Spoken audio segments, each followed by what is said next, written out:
Welcome back to the Green Beans Go channel. It's your host, me. Today I wanted to talk about DraftKings' newest update, a new feature that they are adding. I don't want to call it a promo necessarily, although it is under their promo section on their app, but it's called Early Exit. And this is something that I want to discuss the details of, but also ask some questions towards the end of this video.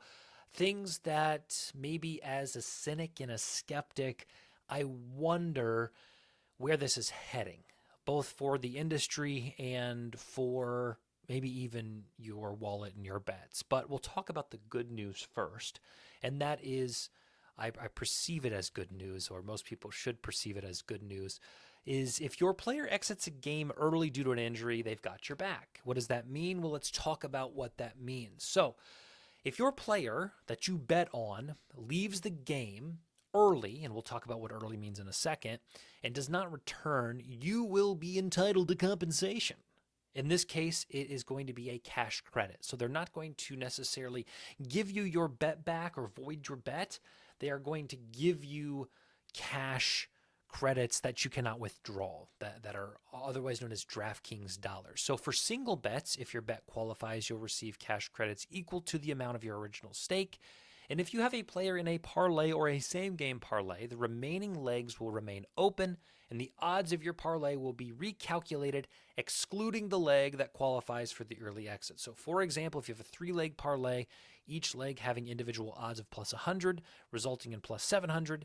If one leg qualifies for early exit, in other words, you have Jason Tatum and he leaves at a set amount of time. We'll talk about what time that has to be for NBA, but he leaves at a certain amount of time. The other two legs, let's say it's Derek White and Jaylen Brown, they will remain open, and your total odds will be recalculated to plus 300 based on the two remaining legs' individual odds of plus 100. If the remaining leg settles as a win, if Brown and White in this instance cash your bet, your parlay will be paid out at a recalculated odds of plus 300. But if one of those loses, you'll just lose the bet. So the advantage here, I do think, is in straights over parlays. But if you're someone who has lost a parlay due to an injured player, everything else hits, this will be a good thing to have in your back pocket. Now, I guess a good positive thing about this is if you have unders, they're going to pay out. They're not going to void your unders. They're going to pay unders out as wins, so that's good. And if, I guess the negative is if like you have Jason Tatum to score 30 points and somehow he scores 30 points in the first quarter and then gets injured, you're still going to lose your bet, or you're still going to win your bet, I guess, if you bet the over.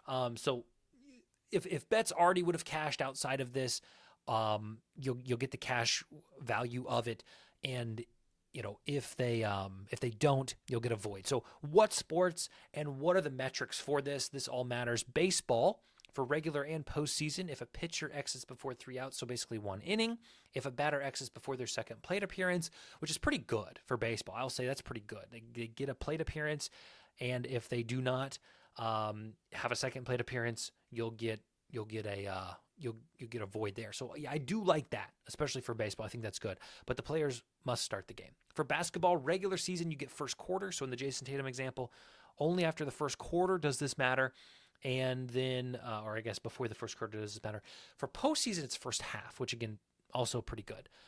For NBA or WNBA, it's the same thing, first quarter. For NFL, it is the first quarter as well, for both regular and postseason. So if you got a running back who tweaks his ankle in the first quarter, then you will get that bet back. For golf, after one round, if they withdraw before the second round, that's pretty generous also, I would say. A lot of players do withdraw before the second round. So the good thing about this is if you have a guy who you have as an outright and he goes plus 12 on the first night, just totally ruins it, and he has no chance to win the tournament anyway, and he withdraws because he's doing so bad, you get the bet back. So that is good. I mean, that's awesome for golf. But I understand that it's going to be very rare circumstances.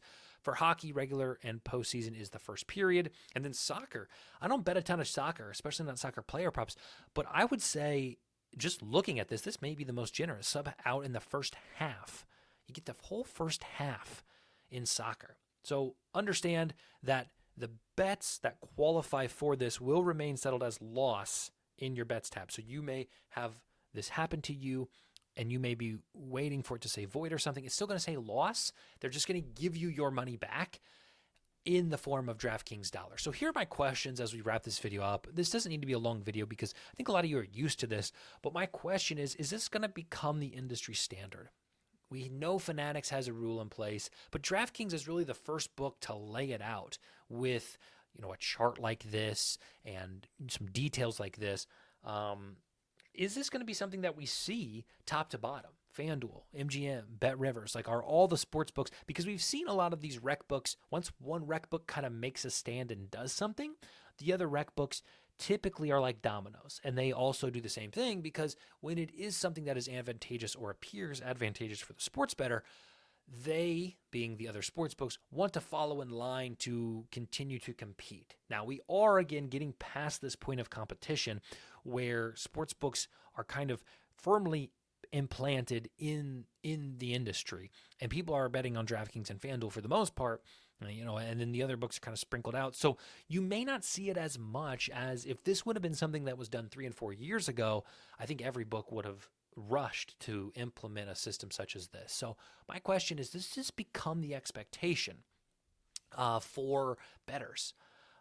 Because if people are betting on FanDuel and this happens, and people on DraftKings are celebrating because they have this thing in place, and FanDuel doesn't, how is FanDuel going to respond? How's their PR team? How's their social media team? How is it going to react? So I'm going to take a guess that FanDuel, by the end of 2025, acts. And maybe that's an optimistic guess, and maybe they don't need to because they have a lot of the action across the industry, but we'll see. I also wonder if they're going to stick to the same time frame. Maybe there is some sort of competition within sportsbooks where FanDuel says, hey, DraftKings does first quarter for NBA, we do first half. DraftKings does first quarter for NFL, we do first half. Interesting thought. I don't really think that would happen. Again, 3 and 4 years ago, when these books were really competing for new recreational bettors, would have been more likely. But I wonder if DraftKings will kind of, drop this chart, and this will become just widely accepted. Like, DraftKings has set the standard, and the standard will stay. I don't know. My other question, and this is the cynic and the negativity coming out, is, are we going to pay for it?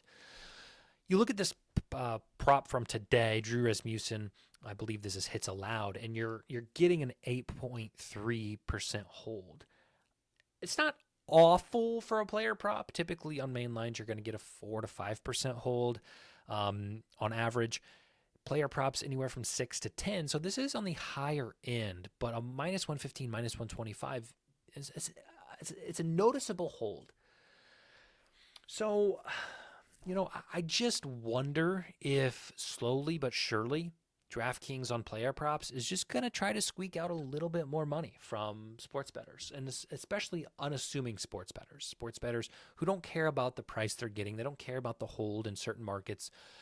And along those lines, we already see books prioritizing overs, FanDuel especially, but DraftKings, if you go to bet a player prop right now, MLB is about the only sport on WNBA and MLB, but they do it for both sports. If you go to bet a player prop, you're not going to see over-unders listed. You're going to see overs. Go look at hits. Go look at RBIs. Go look at doubles. Go look at anything. It's all just one hit, one RBI, two bases. It's all overs, and you have to scroll down until you get to the over-unders listed. So books are already trying to get bettors to bet into over markets. Recreational bettors typically bet overs. So while this new early exit program does help over bettors, books want bettors to bet overs. They want people to take overs on player props, and we've seen it time and time again. So as I look at this, I do think for DraftKings, this is a good thing to implement so they don't have to battle with people on social media. They don't have to continue getting emails and customer service. Like, customer service is going to have a load lightened because of this. So that is going to be plus EV for DraftKings. I don't think it hurts players. I think it actually helps players, provided we don't have a problem here with paying for it in the long term by them just charging taxes somewhere else. So I would say good for DraftKings for doing this, and not just doing it, but setting it out in plain language so that there's no wiggle room for argument. And oh well, they exited. You can't debate this spreadsheet. It is what it is. I think other books will come along soon, especially if they see people gravitating towards DraftKings and playing over at DraftKings if somehow they can measure that because of this new rule. So just want to give you guys an update on that. Curious it becomes an industry standard. I think it might, but I do think maybe pessimistically we'll be paying for it. So again, guys, appreciate you, all the love. If you want to hit the subscribe button, we talk sports betting, we talk sports in general. We'll have a lot of NFL content coming soon. I'm excited about that. Take care, enjoy your day, and I don't know. Love you.